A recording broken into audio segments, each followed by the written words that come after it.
Have you ever received a call from the bank where your account has been temporarily suspended due to suspicious behavior? This is most likely because your account information has been stolen or your identity has been stolen. It is important to understand the techniques for prevention, and as the use of technology increases, so does the chance of identity theft.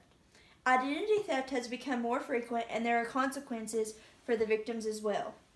With today's technology, it makes it a lot easier for criminals. Identity theft is on the rise, but luckily there are prevention techniques that can better protect your information.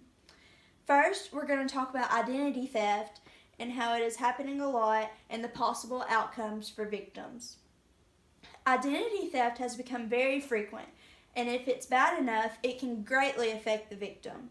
According to World Book Advanced, identity theft is the use of another individual's information to commit fraud.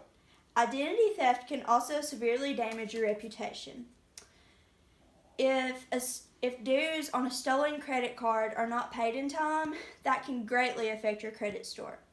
If the thief has your license or even your social security number, the person can pretend to be you and they're really not. If your identity has been stolen, the damage recovery can also take a long time.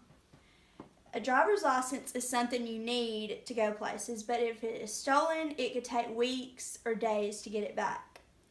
If your bank account information, license, social security number, or any other identification has been stolen, there are many steps that you have to take to get it back, or you may even have to file a police report.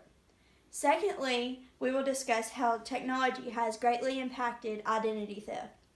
Due to constant advancements in technology, it makes it a lot easier for criminals to gain access to people's private information. According to NBCnews.org, fraudsters successfully hit a record 15.4 million Americans, and that's up 16% from 2015, according to Identity Fraud Study from Javelin Study and Research. And then here is a graph of different types of fraud. The one that's most, this right here in the blue, the one that is shows up most is other identity fraud, and that's medical, insurance, and investment fraud.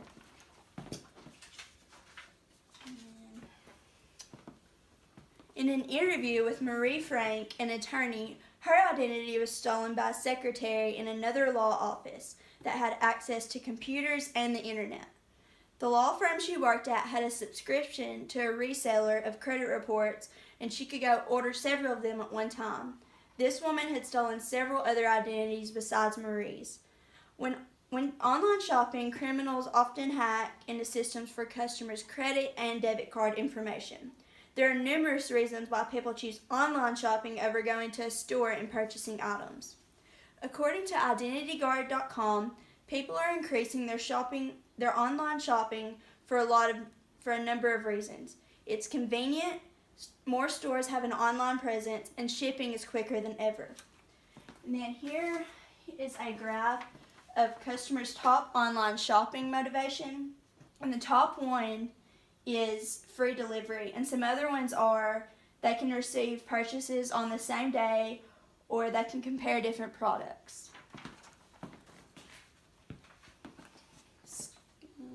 Account takeover fraud can happen several different ways. This happens when a thief gains access to another person's credit or banking account. The person may notice this when they see unusual changes to an account or bill.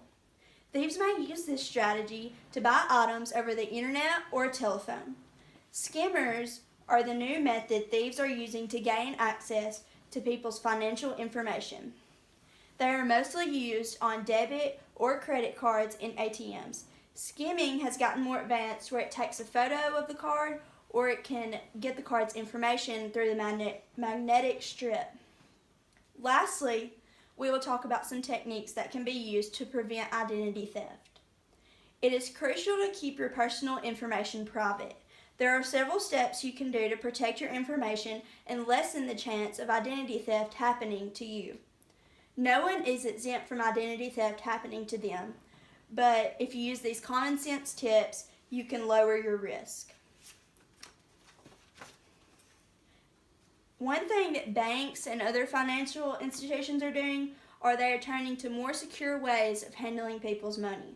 For example, a lot of banks are using the debit cards now with the little magnetic chips in them versus the old ones that didn't have the chips and you just swapped them because the chips are more secure and it's harder for hackers to get the information. Several other things you can do are secure your social security number, collect mail promptly, review credit card and bank account statements, and shred any financial papers that are being thrown away. Finally, identity theft has been happening a lot, and since we have talked about some of the protection methods, I hope you can better prevent yourself from identity theft happening to you. Identity theft is rising each year due to advancing technology, but there are things you can do for prevention. Identity theft, or anyone's identity, can be stolen if they're not careful. That's the reason why it's important to pay attention to how you secure your personal and financial information. Technology is advancing, so the risk of identity theft is as well. It is essential to do things that will help keep it private if you don't want your information stolen.